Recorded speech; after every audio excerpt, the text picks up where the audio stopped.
Waalaikumsalam warahmatullahi Bismillahirrahmanirrahim. Wassalatu wassalamu ala Rasulillah wa ala alihi wa sahbihi wa mawalah.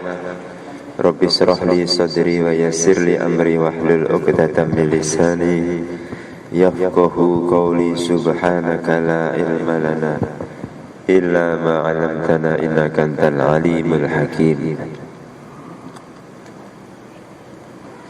Sehat sinten Pak? Alhamdulillah. Kula sing ra difluli. Alhamdulillah. musim hujan belum.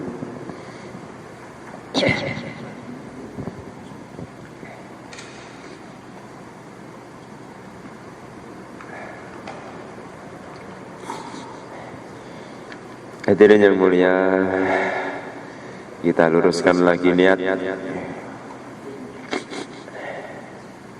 Sebuah amalan yang nampak kecil akan menjadi besar jika niatnya lurus karena Allah Ta'ala. Sebaliknya, sebuah amalan yang nampak besar akan menjadi rusak semuanya ketika niatnya tidak lurus. Maka kita hadirkan lagi, duduk kita di sini ini semata-mata perintah Allah Ta'ala, menghamba dalam bentuk menjalankan perintahnya yang namanya menuntut ilmu.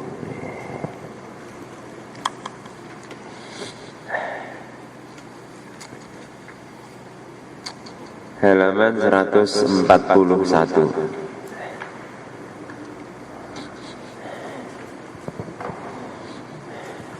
Selasa yang lalu kita bahas talqin mayit.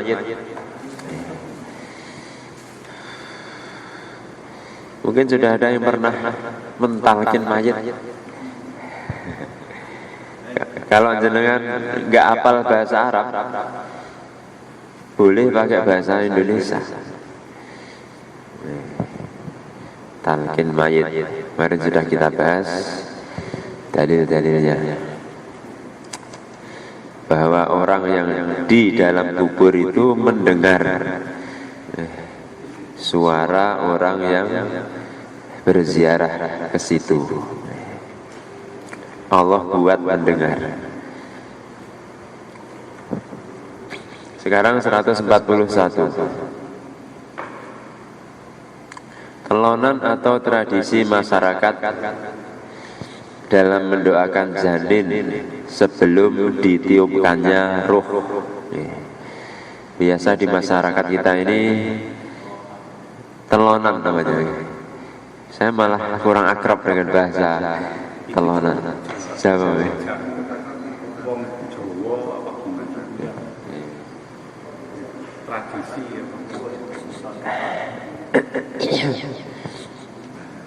Bikin syukuran-syukuran, sodakohan, baca Al-Quran, khataman ketika seorang istri hamil, dengan maksud untuk mendoakan janinnya. Lah, amalan seperti ini yang sudah banyak dikerjakan di masyarakat kita ini, ada dalilnya enggak? Sebelum kita bahas prinsip kita, kalau amalan itu yang bawa para ulama, kita ini mesti husnudon, kita mesti husnudon, berbaik sangka bahwa beliau-beliau pasti punya alasan, punya dalil dalam mengerjakannya. Yang kita bahas, Bismillahirrahmanirrahim. Ini hadis Bukhari Muslim yang mau kita baca ini. Langsung terjemahnya. Sesungguhnya kejadian terciptanya kalian dikumpulkan di perut ibunya dalam 40 hari sebagai mani. Fase pertama 40 hari masih berupa mani. Mani yang sudah istiqrar, menetap di rahim. Kemudian menjadi segumpal darah selama 40 hari. 40 hari yang kedua sudah jadi segumpal darah atau selintah. Kemudian menjadi segumpal daging. Kalau segumpal darah itu namanya alaqah. Alaqah itu sesuatu yang nemplek, semantel ngoten niku kados selintah. Kita dulu pernah mengalami seperti itu. Kemudian menjadi segumpal daging selama 40 hari. 40 hari kali 3 berarti pinten niku? 4 bulan. 120 hari. Lalu Allah memerintahkan malaikat dengan 4 hal, melakukan 4 hal. Yuqalu lahu uktub, tulislah amalnya. Malaikat tadi ketika bayi sudah berumur 4 bulan, saatnya ditiupkan ruh, dikenulis, tuliskan amalnya, rezekinya, ajalnya. Terus yang paling medeni ini, naudzubillah, semoga kita termasuk golongan yang beruntung, amin. Wa syaqiyun aw sa'idun, dia termasuk golongan orang yang merugi atau beruntung. Niku mau ditulis. Kemudian roh ditiupkan kepadanya.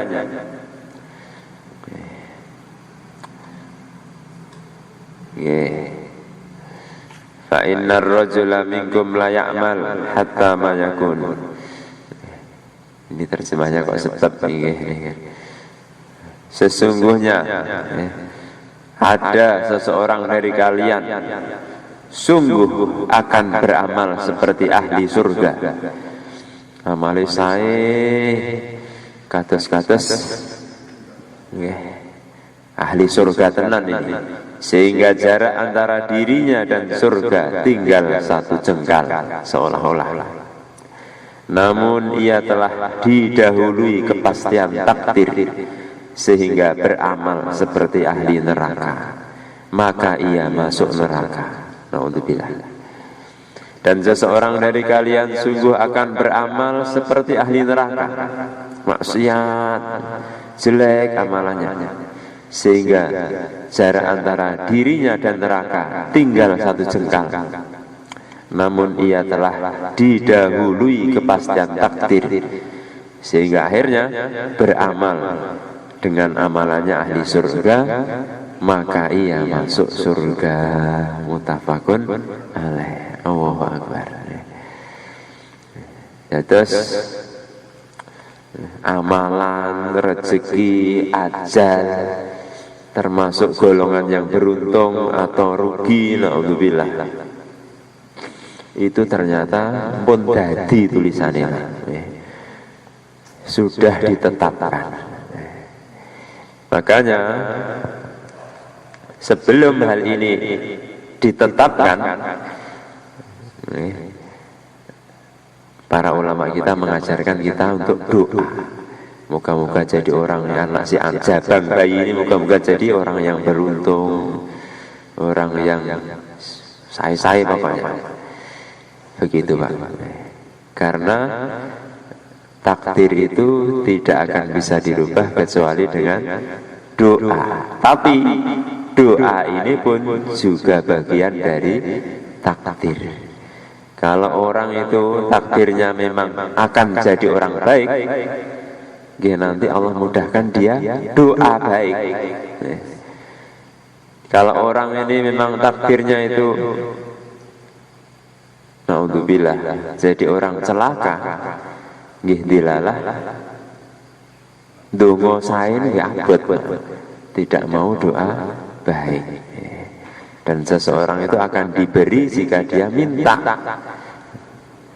Kalau dia minta maka akan diberi. Tanda orang diberi itu mau minta. Di antara istimbat, pengambilan kesimpulan dari para ulama seperti itu. Ada pertanyaan? Untuk 4 hal ditulis rezeki, ajal, rugi atau untung. Kalau di apa ya Jawa pokoknya rezeki, jodoh, pati, 3 hal itu yang nggih masuk di sini. Sing ketoke mboten mlebet kan jodoh. Jodoh ya termasuk amal. Apa-apa yang akan dia kerjakan ketika nanti di dunia ini. Untuk memudahkan kepahaman kita Pak, ini tapi nanti itu loh Pak, kita ini hanya untuk litakrib, untuk memudahkan kepahaman. Film itu Pak, film itu sebelum film itu ditayangkan, naskah sudah jadi, skenario, naskah sudah jadi semua, tuntas, baru ditayangkan. Ketok-ketok kelihatannya seolah-olah pas penayangannya wah seru, ada gini hasilnya sudah di skenario semua sama sutradaranya itu. Lah kak ngoten nggih memang begitu itu titik. Jangan ditanya lagi. La yus'alu amma yaf'al wa hum yus'alun. Allah tidak bisa ditanya tentang apa yang dia perbuat. Dia Allah itu adalah pencipta, fa'alul lima yurid, yang maha berbuat apa yang dia kehendaki. Wahum yus'alun, justru manusia yang akan ditanya. Tapi hikmah ujian dunia, perasaan ini nggak selalu muncul di hati kita. Kadang pas bahas ini Masya Allah, koyo-koyo jadi kabeh terasa di hati. Tapi nanti dalam perjalanan kehidupan sehari-hari, seolah-olah kita ini bisa apa-apa seolah-olah. Begitu Pak. Nah, sekali lagi untuk jodoh berarti tidak dibahas di sini. Sedangkan jodoh 1, 2, 3, 4. Nah, ini tidak ditetapkan. Nggih sampun pun dados.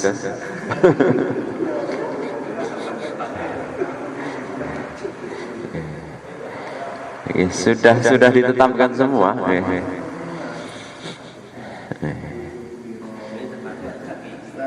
Memahami bagaimana kita memahami tentang keadaan diri kita ini, bahwa kita sudah ditetapkan menjadi ahli neraka atau ahli surga. Dengan membaca seperti itu, walaupun kita seakan-akan waktu beramal itu hidup kita sudah menjadi ahli surga, tapi endingnya kita menjadi neraka. Dan sebaliknya juga. Nah, kita bagaimana memahami diri kita ini sebenarnya perlu kita ini ke arah surga atau neraka.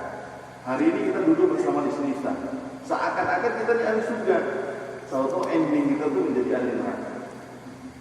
Bagaimana memahaminya hadis ini? Kita ini akan menjadi ahli surga atau ahli neraka. Oh, Akbar. Jadi hadis-hadis itu tidak ada yang bertentangan. Tidak ada satupun keterangan dalam ayat Al-Quran ataupun hadis-hadis yang bertentangan satu sama lain, nggak ada. Yang ada hanyalah kadang-kadang seolah-olah bertentangan, kita bingung bagaimana memahaminya. Nah, dalam masalah ini ada satu riwayat yang lain. Sahabat itu terus setelah dapat keterangan yang seperti ini, terus mengatakan idzan nattaqilu. Kalau begitu kita bergantung saja dengan takdir ya Rasulullah. Nek pancen nyatane kok Jawa ini mergo wong Jawa nggih.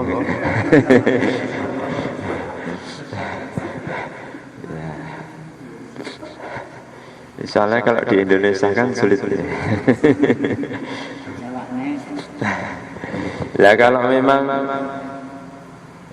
semua sudah ditakdirkan. Ada orang yang kaya sudah ke surga, ada orang jangan kita lah itu apa namanya, akhirnya ujungnya terus buruk, masuk neraka. Ya udah kalau gitu bergantung aja kepada takdir. Idzan natakilu, kalau begitu kita bergantung saja dengan takdir ya Rasulullah sallallahu alaihi wasallam wa ala alihi. Maka Nabi mengatakan Allahumma shalli ala Muhammad, la tidak, atau la jangan seperti itu. Fa'malu, beramalah. Fakullun muyasarun ala ma khuliqalahu. Jangan bergantung kepada takdir, beramalah. Antara takdir dengan perintah beramalah bertentangan. Takdir itu biarlah jadi keyakinan di hati, tapi kita ini beramal. Fakullun muyasarun lima khuliqalahu. Tertib umumnya setiap orang akan dimudahkan menuju kepada takdir yang dia diciptakan. Kalau nanti dia ini ahli surga, akhirnya beramal nggak bosan-bosan sampai akhirnya masuk surga. Kalau naudzubillah orang itu takdirnya ahli neraka, dia nggak mau beramal, atau beramal tapi ada tertib yang salah, seperti itu biasanya. Sombong dia, terus semacam tidak ikhlas, akhirnya terjungkal ke neraka. Naudzubillah min dzalik. Terus hadis-hadis tentang takdir ini menjadi satu keyakinan di hati yang akan menimbulkan ini apa? Perasaan. Jadi kan sudah pernah kita bahas ya, hati manusia itu akan berputar, selalu akan ada rasa roja, harapan, dan ada rasa khauf, takut. Ketika ingat takdir akhirnya dominan khauf, mungkin khauf. Walaupun sudah kayaknya amalnya bagus, tapi lihat orang yang nampak jelek pun juga nggak akan sombong. Itu sekarang nampaknya aja gitu. Siapa tahu dia nanti berubah jadi baik akhirnya. Tapi juga nggak bertentangan dengan dakwah, karena dakwah ini juga perintah. Ketika lihat orang dohirnya salah, ya tegur, luruskan. Tapi hatinya tidak merasa lebih baik dari orang itu. Ketika membaca hadis-hadis tentang perintah beramal, fadilah beramal, akhirnya timbul harapan. Akhirnya dua perasaan ini muncul terus dalam hati seorang mukmin. Itu loh Pak, itu sahabat di fadilah amal. Sayyidina Abu Bakar, orang yang sudah kayak gitu, pimpinan umatnya Kanjeng Nabi Agung Muhammad sallallahu alaihi wasallam. Itu loh kok bisa lihat kayu bakar, alangkah enaknya seandainya aku jadi kayu bakar. Lihat burung, alangkah senangnya kamu burung, terbang ke sana kemari, enggak akan. Lah niku pripun niku ngoten niku. Napa napa istilahnya? Pencitraan mawon Sayyidina Abu Bakar. Biar ceritaku keren dilihat oleh umat. Enggak Pak, itu betul-betul dari hati. Dari hati betul-betul itu. Ketika seseorang itu amalannya tambah, kedekatannya kepada Allah bertambah, akhirnya tambah makrifat hatinya itu. Akhirnya tahu keagungan Allah, tahu yakin dengan takdir semacam-macam, sehingga harapan ada, khauf juga ada. Oke, makanya kita ihdinas siratal mustaqim, ya Allah, tunjukkanlah kami, bimbinglah kami Romo Yai ngendikan niku nate. Pokoknya bimbinglah niku ketoke kok terlalu halus. Ada yang ulama niku sebagian seretlah kami. Pokoknya saya nggak bisa apa-apanya. Gandeng seret kepada jalan yang lurus kepada ridhomu. Saya ini nggak bisa apa-apa. Terus siratal ladzina an'amta alaihim, yaitu jalannya orang-orang yang telah Engkau beri nikmat. Jadi kita pahami masih banyak hal-hal yang kita ini nggak tahu. Yang penting dibimbing kepada as-siratal mustaqim sebagaimana orang-orang yang telah Engkau beri nikmat. Akhirnya mangke belak terbuka, tambah terbuka begitu Pak. Tambah terbuka. Dan nggak ada pertentangan sama sekali. Begitu Pak ya. Dan mengingatkan lagi, kalau bahas urusan takdir niku harus ada titik besar di akhir pembahasan. Ya memang seperti itu. Ya memang seperti itu. Semuanya masuk akal, tapi terus akhirnya membayangkan nggak bisa, ya memang seperti itu, sudah titik. Ya, begitu. Cukup yang ini, oke, Pak. Nah, seperti ini Pak. Ketika ada uji, kemudian terakhir, kalau takdir ini tidak sembarangan Pak. Maksudnya umpamanya bayan atau menyampaikan. Kalau tidak ada itu menyampaikan pada orang awam. Orang awam jangan takut kan. Ini saya kira tidak sembarangan disampaikan dalam bayan seperti ini. Kalau tidak mau. Jadi roh itu sangat penting. Yang pertama, hadis-hadis atau pembahasan tentang takdir niku bagaimana kalau disampaikan ke orang awam? Kalau ke orang awam secara umum saja. Kalau bukan dalam majelis khusus ngaji ngoten ya. Bayan itu kan bukan majelis ngaji, penyemangatan niku nggak cocok untuk menyampaikan pembahasan seputar takdir, kurang pas kalau dibayan, kecuali hanya secara umum saja. Sedaya pun ditulis, alhamdulillah Allah sudah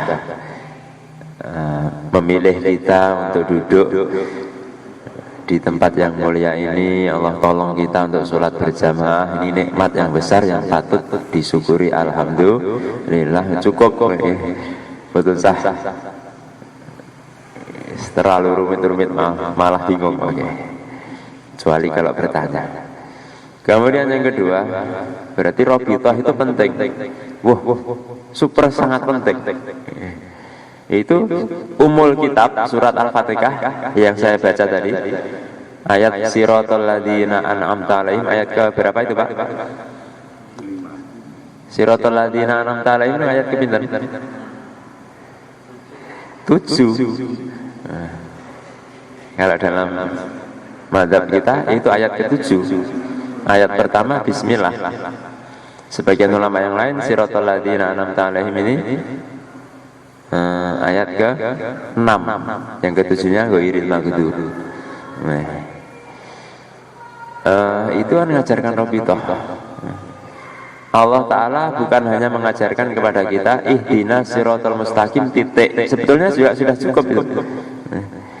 Ya Allah, tunjukkanlah kami kepada jalan yang lurus. Tidak.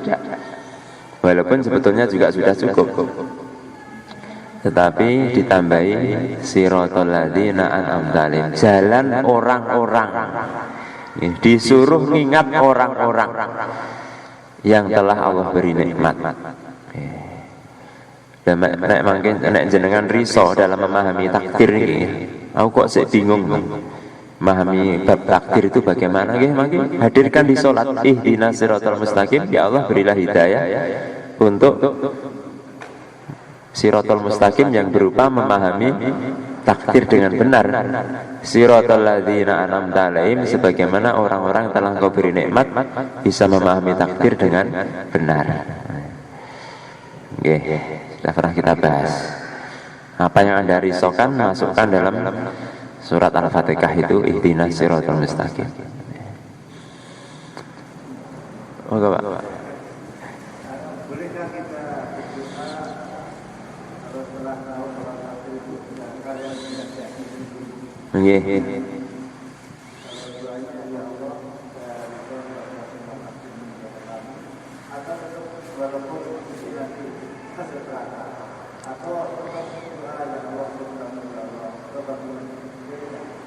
Gimana Pak? Dan takdir kan sudah ditetapkan dari semua makhluknya, manusia. Kalau akhirnya kita juga tahu begitu, berarti kita ya Allah dan atau tetap walaupun nanti misalkan kita atau tetap kita berdoa ya Allah surga ya Allah. Waduh, nek kula mboten.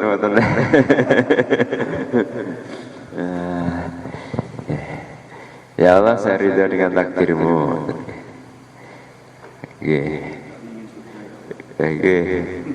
Kalau ilahi lasturi ini kok sebetulnya saya ini buruk ya Allah, amalan saya ini Masya Allah nggak tahu kayak gimana ini. Kayaknya kalau surga ini berat ya Allah, tapi neraka nggak kuat ya Allah. Pokoknya jenengan ampuni saya ya Allah, bimbinglah ya Allah kepada yang Kau ridhoi. Nggih. Ampun sing nyamar-nyamar tuh kan.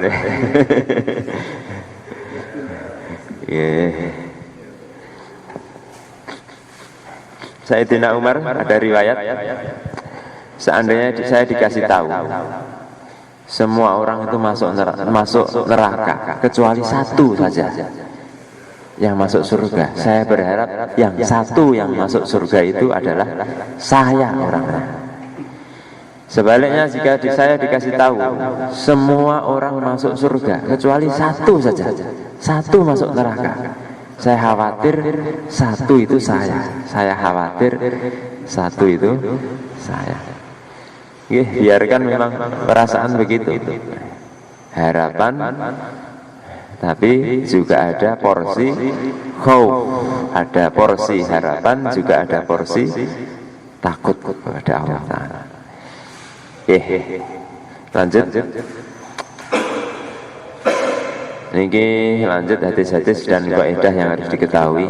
Ini Mbah Yai Marzuki Mustamar ini ingin kita berkenalan sedikit dengan hadis-hadis, kaidah-kaidah yang harus diketahui dalam beragama ini.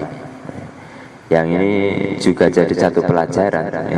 Kita ini memang butuh para ulama. Nggak bisa kita ini terus membaca hadis sendiri, menyimpulkan sendiri, langsung diamalkan. Ini nanti bisa-bisa nanti malah melenceng. Apa berarti nggak boleh baca? Boleh baca hadis sendiri, boleh. Tapi menyimpulkan, nah ini yang harus hati-hati. Kita butuh para ulama dalam menyimpulkannya. Ini kita mau berkenalan dengan hadis-hadis dan kaidah-kaidah yang harus diketahui dalam pengamalan agama ini. Bismillahirrahmanirrahim. Ini hadis pertama, hadis riwayat Bukhari, hadis sahih.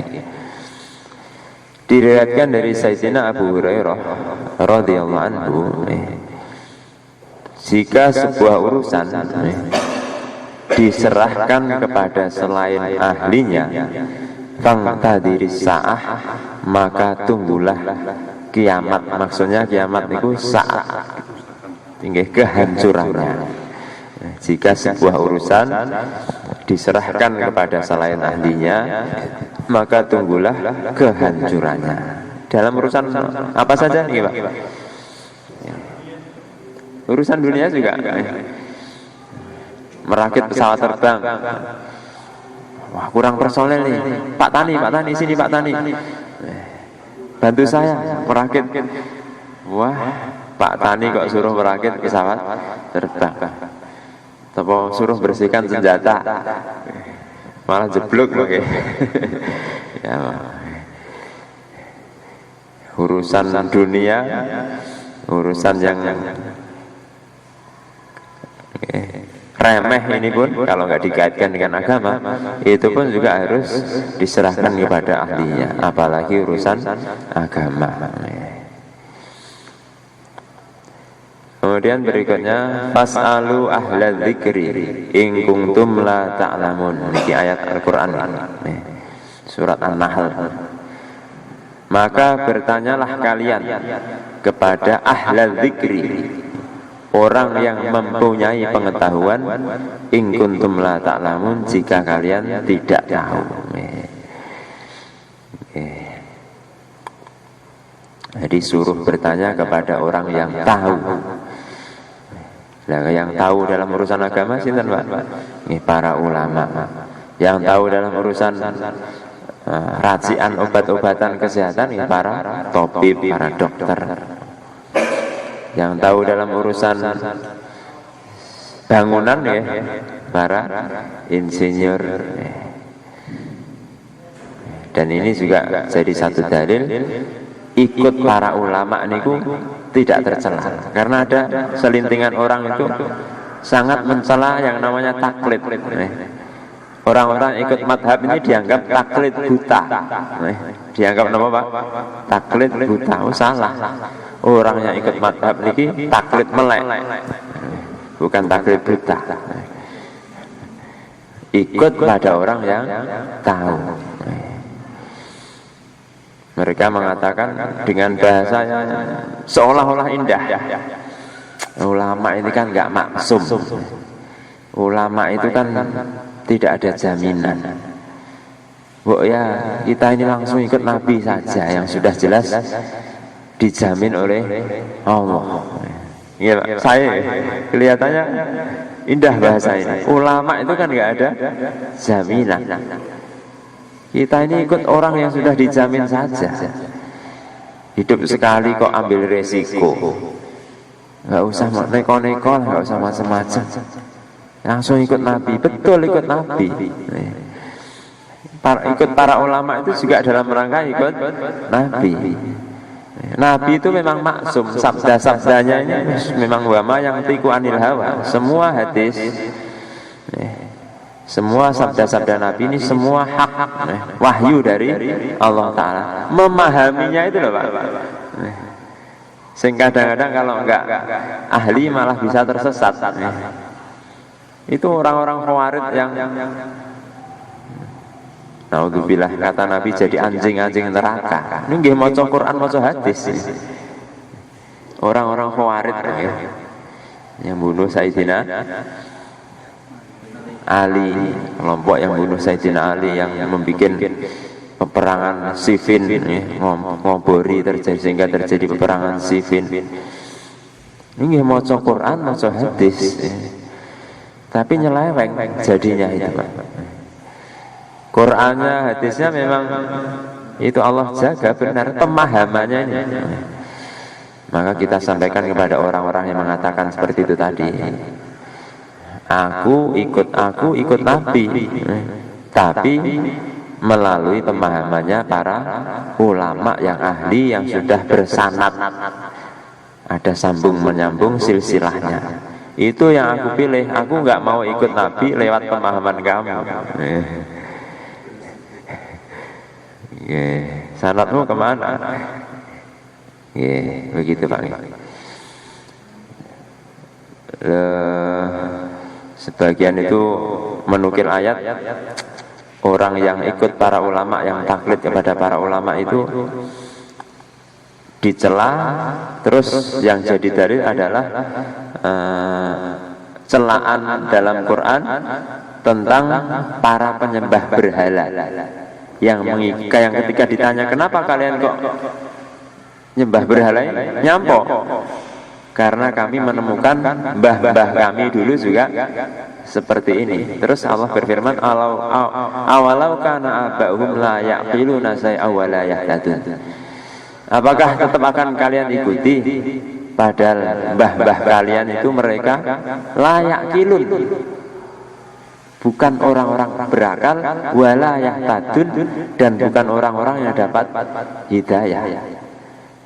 Ayat ini celaan kepada para penyembah berhala yang ikut nenek moyang dalam penyembahan berhala.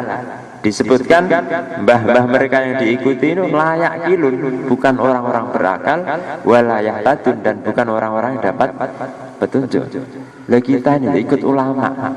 Imam Syafi'i ini bukan hanya yakilun, pimpinannya orang-orang berakal, pimpinannya orang-orang yang dapat hidayah. Dan nggak cocok belas ayatnya itu untuk dalil. Dengan halus ada orang-orang itu ingin menjauhkan umat dari para ulama dengan bahasa-bahasa yang dihias seolah-olah bagus. Bismillahirrahmanirrahim. Lanjut. Diriwayatkan dari Sayyidina Ibnu Abbas radhiyallahu anhuma, setiap syarat atau aturan yang tidak ada dalam kitab Allah maka itu adalah batil, tidak sah, meskipun ada 100 syarat. Terus diriwayatkan dari Aisyah radhiyallahu anha, barang siapa melakukan amal yang tidak ada perintah kami, fahuwa raddun, maka amal itu ditolak. Man amila amalan laisa alaihi amruna fahuwa raddun. Maknanya kalau amal ada perintah dari syariat maka amal itu tidak ditolak. Ini juga salah lagi, sebagian menjadikan hadis-hadis seperti ini untuk menuduh apa-apa jadi bid'ah. Nabi nggak pernah mengerjakan bid'ah, nggak ada contohnya bid'ah, boten. Laisa amruna ini justru hadis ini jadi dalil perkara-perkara baru yang di situ ada amruna, ada perintah dari syara', dari sahibus syariat, maka walaupun amalan baru itu tidak tertolak. Nah, perintah itu ada yang tersirat, ada yang tersurat, yang jelas bisa dipahami oleh semua orang. Aqimus sholat, tegakkanlah sholat, itu jelas. Ada yang tersirat, yang bisa memahami hanya para ulama yang ahlinya. Ini sudah kita bahas, sudah sering ini. Oke, ada pertanyaan? Lanjut. Jika seseorang mengatakan kepada saudaranya yang muslim dengan kalimat ya kafir, wahai kafir, ya adu Allah, wahai musuh Allah, Allahu Akbar. Ternyata kok hari ini juga ada orang-orang yang rodok gampang bilang begini, kafir itu adu Allah, musuh Allah. Maka jika ia yang dikatakan itu bukan kafir, bukan musuh Allah, maka tuduhan itu akan kembali kepada salah satunya. Ini juga satu pelajaran bagi kita. Kepada orang Islam itu kita harus husnudzon. Seandainya mau menyalahkan, sing disalahkan amalannya, Pak. Amalan seperti ini menurut kaidahnya para ulama sudah keliru. Amalan seperti ini sudah bisa membawa kepada kekufuran. Tapi kalau mau menisbatkan dia itu kafir, hati-hati, Pak. Karena kafir dengan iman ini bedanya sangat tipis banget ini. dalam satu pertempuran. Kalau nggak salah sahabatnya itu Sayyidina Usamah, seorang muhajirin, bersama seorang ansor dalam satu pertempuran itu berhasil mengalahkan orang kafir. Ketika mau dibunuh, si kafir tadi syahadat, asyhadu alla ilaha illallah wa asyhadu anna muhammadur rasulullah. Sahabat yang ansor tadi mengurungkan niatnya untuk membunuh. Dan Sayyidina Usamah jelek mati. Kejadian ini dilaporkan kepada Nabi. Ditukani Sayyidina Usamah, kenapa kamu membunuh orang yang bersyahadat? Beliau punya istihad juga. Dia ini ngucap syahadat hanya karena takut melindungi dirinya dari kematian. Tetap Nabi, apakah kau membunuh orang yang telah mengucapkan syahadat? Terus hati serahkan kepada Allah Ta'ala. Tapi dohirnya Islam, dohirnya baca syahadat, ya berarti muslim tak ya? Berarti muslim. Hati-hati mengkafirkan itu, hati-hati. Apalagi dalam satu hadis Nabi, beliau ini bersabda, aku tidak khawatir kalian akan musyrik setelahku. Sahih ini hadisnya. Aku tidak khawatir kalian akan musyrik setelahku. Jadi umat ini umat maksudnya umat yang ahli amal ya. Umat yang ahli amal itu Allah jaga, tidak akan berbondong-bondong musyrik kabeh seperti umat-umat terdahulu. Entek semua umat nyeleleng semua enggak akan ada.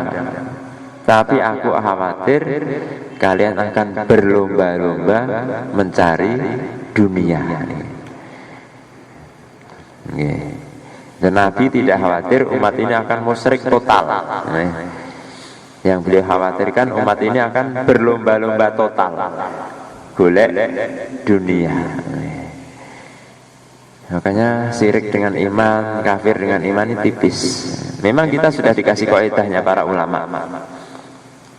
Amalan-amalan, keyakinan-keyakinan yang bisa mengeluarkan seseorang dari keislaman, menyebabkan seseorang jadi murtad. Maka kalau mau menghukumi, hukumilah amalannya. Bisa dipahami Pak ya? Yang dihukumi amalannya, jangan orangnya, karena orangnya nanti iman kafirnya tergantung di hati. Mungkin tadi ngomong A, habis itu tobat kita nggak tahu. Tiap hari dia sholat juga, syahadat juga. Mungkin dalam syahadatnya itu dia memperbaharui imannya di hati, kita nggak tahu. Nggih. Ada pertanyaan? Ini. Terus ada kaidah berikutnya. Al-muhafadzah 'alal qadim as-shalih wal ahdu bil jadidi al-aslah. Menjaga tradisi lama yang masih baik dan mengambil tradisi baru yang lebih baik. Tradisi lama maksudnya amalan-amalan yang sudah dicontohkan oleh para pendahulu kita. Kalau itu baik ya diamalkan sampai sekarang, nggak masalah. Tapi kalau ada yang lebih baik, nah ini kita ambil yang lebih baik, ini lebih bagus. Tapi prinsipnya begitu. Yang dulu yang baik ya tetap diamalkan, bagus. Tapi kalau yang baru ada yang lebih baik, ini yang kita ambil. Nabi ketika khutbah duduk di telundakan tangga mimbar yang nomor berapa Pak? Nomor 3. Terus tiba ke masa khilafah Sayyidina Abu Bakar. Beliau turun ke telundakan tangga nomor 2. Sayyidina Umar turun ke tangga nomor 1. Ini sunnahnya Sayyidina Abu Bakar dan Sayyidina Umar. Nampakkan adab, ya turun lagi. Tiba pada masa Sayyidina Utsman, ini nek aku medun nek, ya. Nanti ini jadi sunnah orang-orang setelahmu, nanti bisa-bisa khotib nanti dalam tanah. Akhirnya beliau balik ke tangga yang nomor 3 Sayyidina Utsman. Khulafaur Rasyidin Al-Mahdiyin, khalifah-khalifah yang Rasyidin yang lurus, yang dapat hidayah, telah memberi contoh. Sayyidina Abu Bakar, Sayyidina Umar, adzan Jumat masih 1 kali. Bagaimana zaman Nabi, begitu zaman Sayyidina Utsman adzan Jumat 2 kali. Karena beliau melihat orang sekarang ini sudah nggak kayak dulu. Perlu diingatkan ya adzannya ini. Kalau langsung adzan itu langsung sekali, langsung khutbah, berapa banyak nanti yang akan tertinggal. Maka adzan dibikin 2 kali.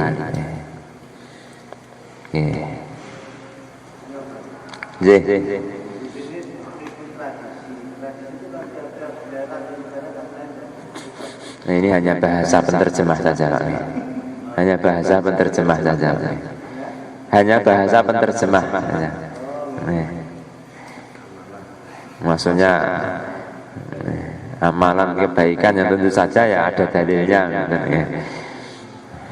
Konotasi tradisi memang seolah-olah ada kesan enggak sayanya, ya, ada kesan kurang bagus. Tapi sebetulnya juga ada kesan, kalau dilarikan ke kesan yang bagus bisa saja. Ya.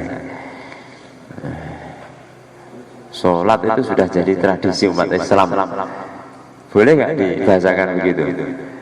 Boleh saja. Ya. Maksudnya sholat itu adalah tradisi umat Islam, sesuatu yang sudah jadi amalan turun-temurun, ciri khas umat Islam. Tentu saja bahasa tradisi lama ini amalan-amalan yang sudah jadi kebiasaan umat, yang itu ada dalilnya juga. Itu mau diteruskan juga monggo kalau itu masih baik. Tapi kalau ada yang lebih baik, prinsipnya kita ambil yang lebih baik. Begitu ya?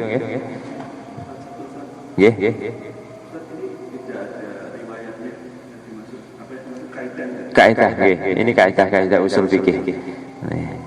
Kaidah-kaidah yang dipelajari dalam ilmu usul fikih, dan ini semua kaidah-kaidah ini disusun dengan dalil. Kaidah ini disusun dengan dalil.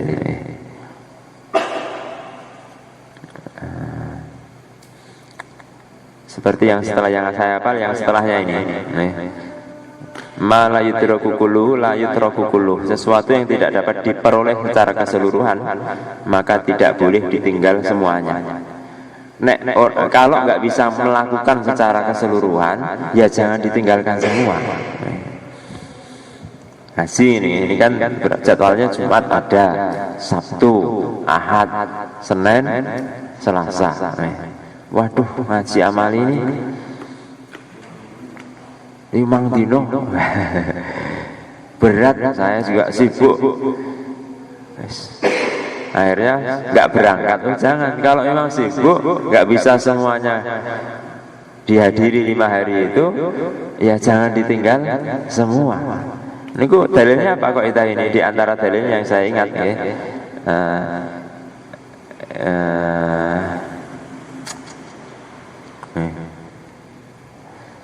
itu hadis Nabi yang idza nahaitukum, jika aku melarang kalian tentang sesuatu perkara, fantahu, maka hentikan perkara itu.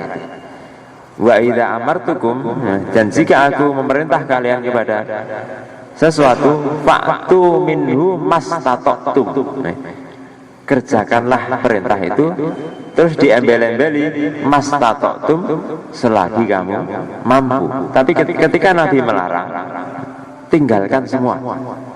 Bahasanya begitu. Tapi ketika Nabi memerintah, bukan kerjakan semua, tapi faktu minhu, kerjakanlah perintah itu mastata'tum, semampu kalian. Akhirnya dijadikan kaidah, sesuatu yang tidak bisa ditinggal semua, sesuatu perintah yang tidak bisa dikerjakan semua, sesuatu perintah yang tidak bisa dikerjakan semua, maka jangan ditinggal semuanya. Ya, kata Mas. Itu ini bagian dari kaidah-kaidah usul fikih. Semoga majelis kita ini diberkahi Allah Ta'ala, makbul, menjadi asbab kebaikan untuk kita, keluarga, umat, seluruh alam. Allahumma amin. Kita titipkan ilmu-ilmu yang kita sudah pelajari kepada Allah Ta'ala, sebagaimana diajarkan para ulama. Allahumma inna nastaudiuka ma'alam tanah. Ya Allah, kami titipkan kepada Engkau apa yang telah Engkau kerjakan kepada kami. Farudduhu ilaina ingdah liyajina ilaih. Kemudian kembalikanlah ilmu itu lagi di saat nanti kami membutuhkannya.